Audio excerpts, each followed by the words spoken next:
What if everything you knew about the wizarding world ended in one single night? No final duel in the Great Hall, no last-minute victory, no all was well, because in this version of the story, Harry lost. Neville never swung the sword, the Horcrux in Harry's chest was never destroyed, and Lord Voldemort won the Battle of Hogwarts. It didn't happen in the books, it didn't happen in the films, but it could have, and if it did, the wizarding world would have become a nightmare far darker than anyone imagined. So let's go there.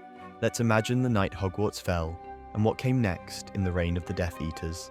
The Battle of Hogwarts felt like a miracle, but it was never supposed to go that way. Everything hinged on a few fragile moments, the kind that could have gone horribly wrong with a single second's delay. Picture it. Neville stands, bloodied and shaking, with Voldemort's army circling like vultures. The sword of Gryffindor appears in the Sorting Hat, just like destiny intended. But what if it hadn't? What if Nagini was hidden deeper in the castle? What if Voldemort sensed the trap and kept her protected, close, shielded, alive? Without her death, the final Horcrux lives, and that means Voldemort's soul stays intact and unkillable. Now imagine Harry, walking to the forest, heart pounding, knowing he's about to die. But this time he flinches. He doesn't offer himself as a sacrifice.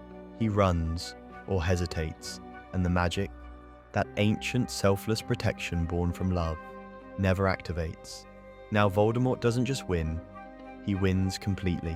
He steps into the Great Hall not to challenge, but to conquer. There's no duel, no wand backfiring in a blaze of fate. The Elder Wand listens to him now. No conflict, no resistance. And with one sweep, he dismantles what's left of the resistance. McGonagall tries to hold the line, vaporized. Kingsley and Lupin are ambushed by giants and torn apart in seconds. Even Hagrid, standing like a rock among rubble, falls to his knees as spells tear through the walls. Hogwarts crumbles. The protective enchantments, centuries old, disintegrate like ash in the wind. And Harry? His body is found later, cold, broken, and stripped of the legacy he almost carried. Voldemort doesn't celebrate. He doesn't gloat. He simply stands there, silent, calculating, as his red eyes scan the destruction he's waited a lifetime to see. The boy who lived didn't. And for the wizarding world, that single turning point marked the beginning of its darkest era. When the dust settles and the bodies are buried, Voldemort doesn't waste time. He doesn't need to. There's no one left to stop him. The Ministry falls within days, its last auras hunted down, its offices flooded with Death Eaters in black robes. New laws are passed overnight, not debated. Muggleborns are no longer just undesirable, they're outlaws, rounded up, imprisoned, or worse, used.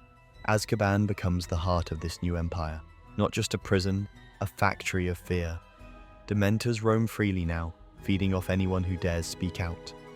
Hogwarts is rebuilt, not as a school, but a training ground. Pureblood supremacy is the new curriculum. Defense against the dark arts? Gone. It's just dark arts now. Children learn how to torture, how to kill, how to obey. There's no sorting hat, no houses, only ranks. Headmaster? Lucius Malfoy, a puppet. Real control lies with the Carrows, who patrol the halls like predators, punishing even the smallest act of rebellion. Statues of Dumbledore are torn down. His name is forbidden, books are rewritten, history rewritten, and every day a new message is sent out across the wizarding world. The Dark Lord sees everything. It's not just about magic anymore, it's about control. No free speech, no resistance, no mercy. Even the Muggle world starts to feel the shift.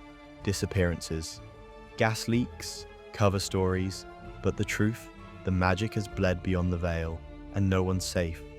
Voldemort has what he always wanted: power, obedience, fear, and he didn't need to cheat death to get it, because death now works for him. Hogwarts was always more than a school. It was the last safe place, the heartbeat of resistance, the one place Voldemort could never touch, until he did. After the battle, its ruins stood silent, a graveyard of memories, spells, and shattered dreams. But Voldemort didn't destroy it, he claimed it. Brick by brick, the castle was rebuilt, not as a sanctuary, but as a symbol of dominance. Gone were the floating candles and enchanted ceilings. In their place, blood-red banners bearing the mark of the Dark Lord. The Great Hall became a throne room, where once students gathered to feast. Now they watched executions. Professors had two choices: kneel or vanish. Phileas Flitwick was dragged from his classroom, one snapped in half. Pomona Sprout vanished in the night. Some say she fled, others say her screams still echo through the greenhouses. Trelawney was kept alive, but only to be used. Her visions twisted for propaganda. Only one stayed by choice: Severus Snape. But was it loyalty or survival? Under new leadership, Hogwarts transformed into something unrecognizable. Students no longer learned how to think, only how to obey. Punishments became public. Pain became part of the lesson. The sorting hat was burned, houses were dissolved, friendship and curiosity were replaced by rank and cruelty. And Dumbledore's office? Sealed, untouched, because even Voldemort knew some ghosts were better left undisturbed. But the real tragedy wasn't just the loss of the castle, it was the silence. The way laughter disappeared from the halls, the way magic, real magic, faded into fear. Hogwarts didn't fall in flames, it fell in whispers, and those who once called it home were forced to watch it become a monument to everything they fought against. Voldemort controlled the schools, the laws, the ministry, even the history books. But he could never control memory, or hope, and deep beneath the surface, in the shadows of the world he claimed, a resistance was quietly rebuilding.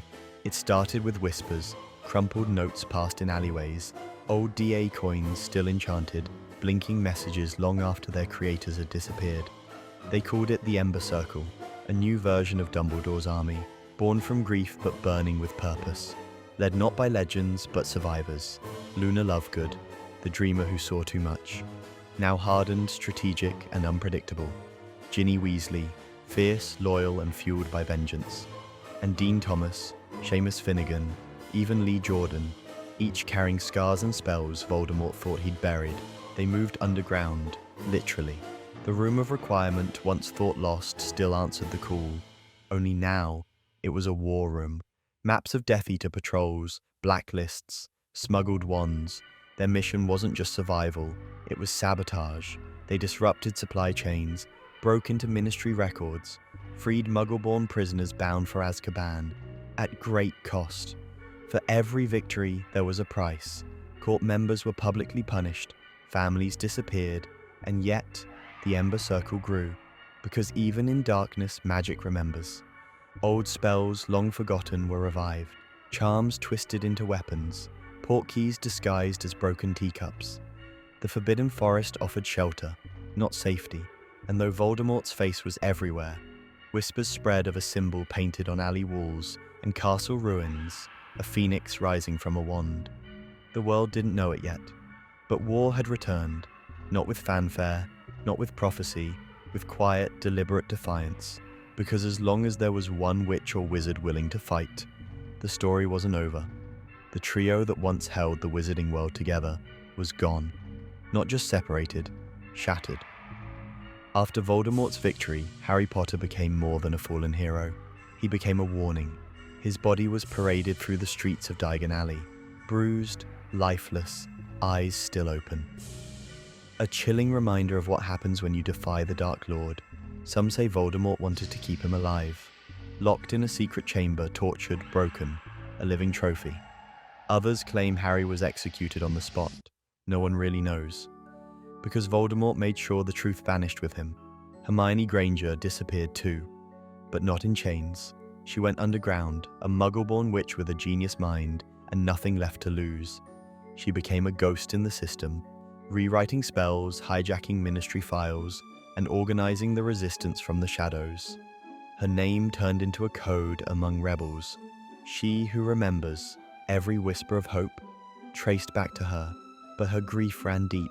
She'd seen too much, lost too much. And somewhere in the ruins of Hogwarts, there's a rumor. Hermione returns once a year to the place where Ron fell, because Ron Weasley didn't make it. In the final battle, he refused to leave Fred's side. They were defending the corridor when the wall collapsed, and neither of them was seen again. Some claim he survived, that he wanders the Highlands, half mad, waiting for a chance to strike. Others say he was buried under the castle, still clutching his wand. What's certain is this: the trio who once stood together at every turn now existed only in fragments. One lost, one hunted, one hiding. But even in pieces, their legend refused to die. Because for every young witch or wizard who grew up under Voldemort's rule, Harry, Hermione, and Ron weren't just names. They were sparks. Sparks that one day might ignite again. No empire lasts forever, not even one built on fear. At first, Voldemort's rule looked untouchable, his face on every wall, his word law, his enemies silenced, but power built on terror always turns inward. The Death Eaters, once united under one cause, began to splinter. Bellatrix Lestrange, once Voldemort's most loyal follower, grew bolder and more unstable. Whispers spread that she wanted more than power, she wanted control.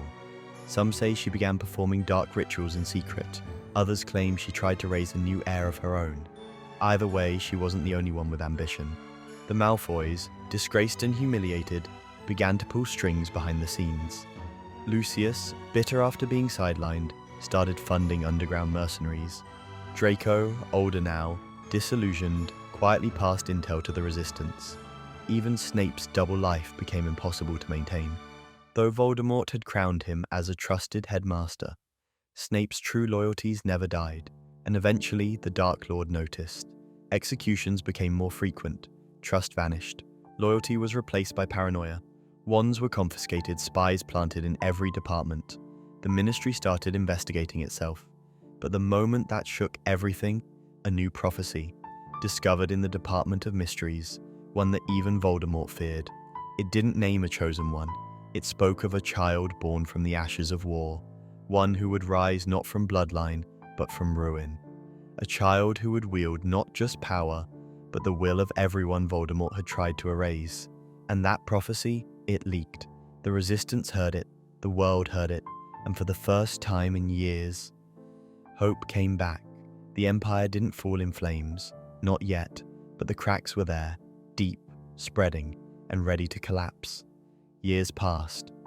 And while Voldemort's grip tightened, something else grew in the shadows. Quietly, patiently. A new generation. They didn't grow up with Quidditch or butterbeer. They grew up with curfews, wand inspections, and disappearances. Children of the fallen, orphans of the war, witches and wizards who never knew light, only darkness. But in that darkness, they learned to listen, to plan, to fight. They studied forbidden magic in hidden rooms, trained with broken wands passed down from the dead, learned how to cast spells without speaking, because silence meant survival. They weren't raised by professors, they were raised by whispers, and when the prophecy resurfaced, the one that spoke of a child born from ashes, they believed it. Some thought it referred to a mysterious girl found in the rubble of the astronomy tower. Others believed it was a boy raised in the Forbidden Forest, mentored by centaurs and ghosts.